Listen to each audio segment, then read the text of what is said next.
Pemirsa, kondisi Presiden Indonesia ketiga B.J. Habibie berangsur membaik setelah sempat mengalami suhu tubuh tinggi. Habibie dikabarkan mulai melakukan aktivitas ringan. Profesor Dewi Fortuna Anwar, perwakilan Habibie Center, menyatakan mantan presiden sudah mulai melakukan aktivitas ringan setelah mengalami demam. Menurut Dewi, seluruh acara mantan presiden Habibie dibatalkan dari hari Kamis hingga hari Minggu ini untuk menjaga kesehatannya. B.J. Habibie adalah presiden dari kalangan teknokrat. Ia dilahirkan di Parepare, Sulawesi Selatan pada 25 Juni 1936 dan menjadi presiden pada Mei 1998 setelah Presiden Soeharto mengundurkan diri. Habibie menjabat sebagai presiden hingga Oktober 1999. Bahwa dirinya tebang pilih dan tinggal di daerah resapan, Gubernur DKI Jakarta Basuki Cahayapurnama mengatakan para pengkritik sebaiknya belajar dulu tentang geologi. Dirinya bahkan menantang balik pihak yang memintanya pindah dari rumahnya di kawasan Pluit. Musola akan kami bongkar ketika sudah tidak ada yang pakai, sudah ada musola pengganti. Rencananya akan dibuat di rusun? Kita akan cari di rusun, semua rusun kami ada. Di rusun ada klinik, ada musola, ada masjid, kita bikin semua. Makanya saya bilang dia goblok. Karena bagian utara ini bukan daerah resapan air. Suruh bongkar rumah saya, dia kan goblok banget tuh ngomongannya gitu loh. Sama kayak dulu dia ngomong nggak boleh potong sapi. Itu zaman dulu Betawi ini potong sapi di pinggir jalan. Ya dulu belum ngerti ada penyakit. Habis potong sapi, usus buang ke Ciliwung, ada buaya yang makan. Kalau si J.J. Rizal masih mau kembali ke zaman Betawi dulu, suruh dia naik sapi, naik kuda gitu loh, jangan naik bus. Makanya saya bilang, dia ngerti nggak ilmu? Coba baca buku sejarah dikit, belagu banget sih. Udah bilang sok sejarah buan Betawi gitu loh. Anda mau diskusi apa sama saya? Itu tanya apa orang yang ngerti? Utara itu gimana mau resapan? Gali setengah meter udah keluar air laut kok. Saya ini anak geologi. Saya ini anak geologi gitu loh. Lu mau debat sama saya udah dengerin pengamatan dari Belanda, dari segala macam. Kita udah punya puluhan kajian. Di mana ada kajian utara daerah resapan? Utara harus dibuat danau. Dibuat waduk. Makanya dalam kajian itu sebelah barat Tunjungan harus tambah 90 hektar waduk. Yang Marunda juga harus bikin 3 waduk. Jadi air kan begini posisinya, anak kecil juga ngerti kok. Dari gunung selatan turun, dari Depok, Bogor turun, masuk ke laut. Posisi laut sekarang karena penurunan muka bumi, ada kok pasang 2,8 meter di atas muka laut. Caranya gimana? Bikin tanggul, 33 meter tanggulnya. Terus gimana airnya keluar? Bikin waduk, pompa. Kenapa bikin waduk? Karena kalau nggak ada waduk, kapasitas pompa kamu harus gede banget. Kalau kamu ada waduk, kosongin dulu, kayak tempayan, biar airnya datang. Makanya suruh J.J. Rizal baca buku, gua kirimin deh. Debat sama orang bodoh, sama saya dia nggak menang, kasihan, malu.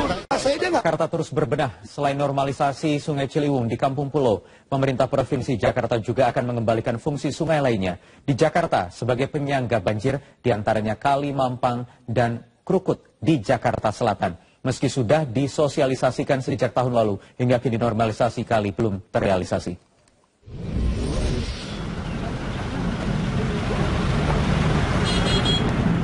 Salah satu kawasan langganan banjir di ibu kota adalah kawasan Mampang, Jakarta Selatan.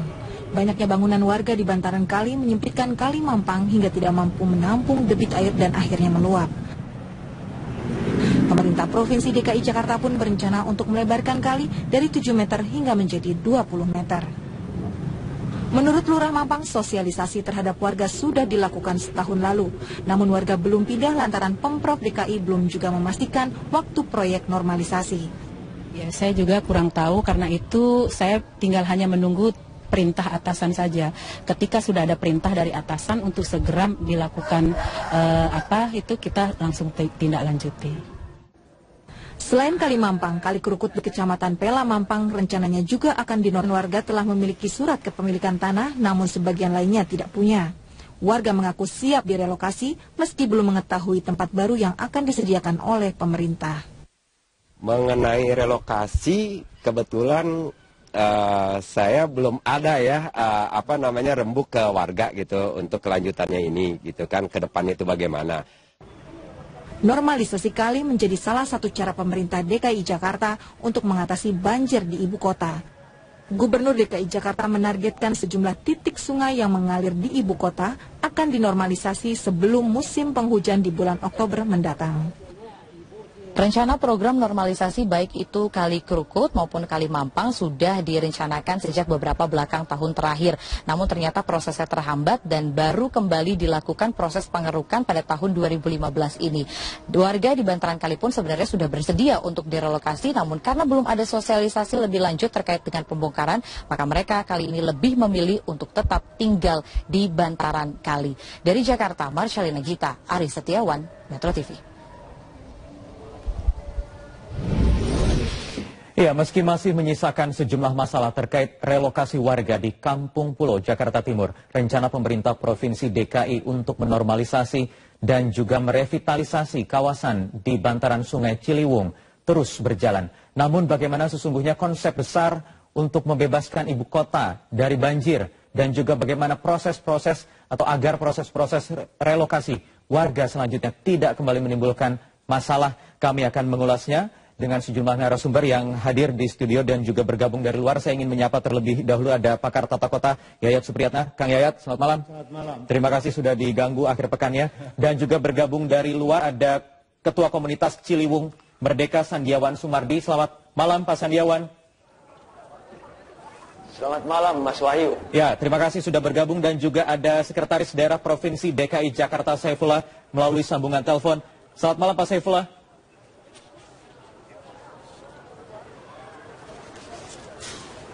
Halo, Pak Saifullah.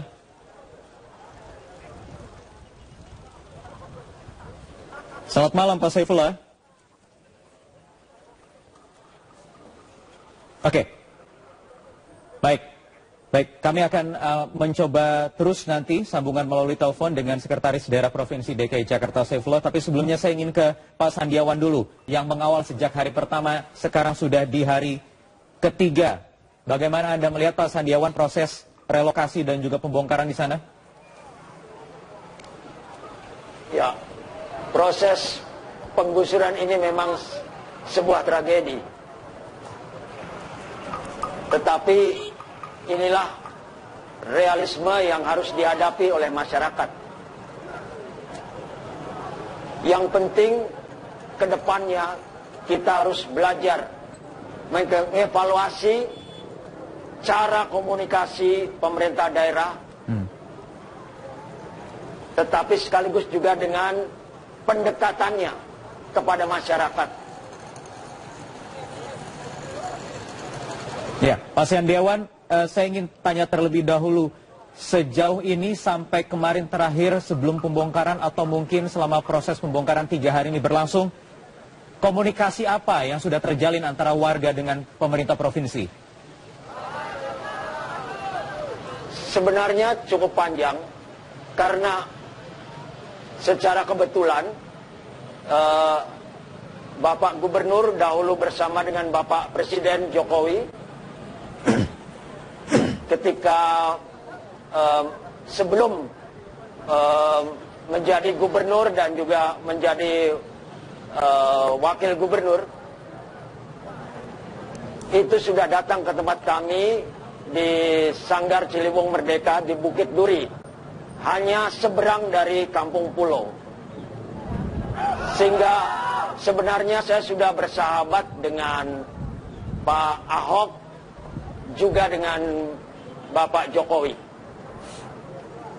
Oke, kemudian kenapa persahabatan itu sekarang menjadi masalah, Pak? Di mana yang menyebabkan itu? Mungkin tidak terlalu penting masalah persahabatan kami, karena yang penting adalah bagaimana pemerintah daerah yang tidak identik dengan negara itu menjadi fasilitator atau pelayan masyarakat, warga negara. Dan apa yang terjadi sekarang, saya kira bagi saya Bapak Gubernur Pak Ahok tetap akan menjadi sahabat. Ya. Karena saya yakin bahwa Che Guevara pernah mengatakan begini, kalau ada ketidakadilan dan hatimu tergetar, Awal yang tentunya harus disepakati bersama-sama bahwa ini adalah rencana yang baik, bukan begitu Kang Yayat? Tetapi saya ingin pertanyakan lagi, karena ini juga sudah terlanjur, kemudian masih ada tahap-tahap normalisasi, tidak hanya di wilayah Kampung Pulau saja, tetapi juga masih ada wilayah lainnya. Nanti juga mudah-mudahan akan bergabung lagi dengan kami, dengan Sekretaris Daerah Saifullah. Sesaat lagi kami harus dulu, tetaplah di Prime Time News. Ya, kita kembali lanjutkan perbincangannya. Kami masih akan mencoba menghubungi kembali Sekretaris Daerah Pemprov DKI Jakarta Saifullah, namun masih belum berhasil. Saya ingin ke Kang Yayat dulu. Kang Yayat, ini sudah terlanjur. Apapun kemarin masalah yang ditinggalkan oleh atau yang tersisa sekarang terkait di Kampung Pulau. Tetapi ini PR Pemprov Jakarta tidak hanya Kampung Pulau untuk membuat Jakarta bebas banjir. Bagaimana kemudian ini tidak terulang lagi masalah-masalah seperti di Kampung Pulau ini? Pertama begini, ingat loh, PR-nya itu ada 13 sungai. Ini kan baru sungai-sungai utama. Ciliwung yang sedang dibenahi, itu 18 km sampai ke TBC Matupang. Kalau ada 3 sungai, dengan 70.000 KK, itu harus dihitung kan. Kalau mereka semua diklaim di atas tanah negara, ini akan punya konflik panjang. Ya, 70.000 ini harus direlokasi. Direlokasi. Itu kemarin baru hanya 500 sekian. Ya. Artinya ini PR besar. Kalau Pemprov DKI bisa mindahkan 1.000 KK aja dalam 1 tahun, kita butuh 70 tahun. Artinya ini PR besar. Kalau ini menormalkan. Tapi pendekatan yang terjadi sekarang ini kan menangani pada kawasan yang dianggap paling di tingkat kebencanaannya. Nah, jadi yang menarik begini, ada bagusnya Pemprov DKI itu bekerja sama. Sekarang kan dibantu oleh pemerintah pusat. Misalnya rumah susunnya, tanahnya tanah DKI, bangunannya dari Kemen PUPera.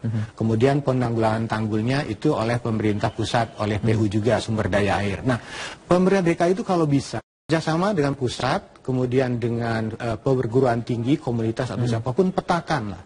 Artinya mana yang ditangani oleh pemerintah dengan konsep mungkin yang harus pindahkan ke rusun, atau bekerja sama dengan komunitas masyarakat setempat, diberi kesempatan ruang ini ruang bagi masyarakat untuk mengusulkan ide gagasannya. Banyak yang peduli kok. Jadi intinya penanggulangan banjir itu tidak sendirian. Jadi ketika ada ide, konsep, gagasan, bahkan kalau bisa banyak CSR yang membantu, rumah diperbanyak, ini akan lebih bagus. Dan tidak perlu dengan rumah susun pun, asal bisa ditata pada kawasan ini. Karena yang menarik begini, misalnya di Krukut dan Mampang, di Kampung Pulau. Kampung Pulau ini kan lokasinya emas, ada pasar Jatinegara. Ketika dipindahkan pun mendapatkan rumah pengganti yang tidak jauh dengan rumah susun yang dekat. Tanahnya tanah Pemprov DKI.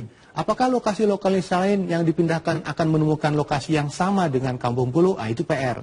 Yang kedua, kita belajar dari kasus Duit ke Marunda. Begitu jauh. Ketika dipindahkan, di situ kalau warga menolak wajar. Karena misalnya jauh dari segala fasilitas, jauh dari aksesibilitas. Dulu kan lokasi itu tidak sesuai. Nah, jadi ada bagusnya kalau konsep ke depan, petakan semua masalahnya sama-sama, petakan persoalannya, kemudian bagaimana lokasi itu tidak sesuai. Nah, jadi ada bagusnya kalau konsep ke depan, petakan semua masalahnya sama-sama, petakan persoalannya, kemudian bagaimana cari lokasi penggantinya.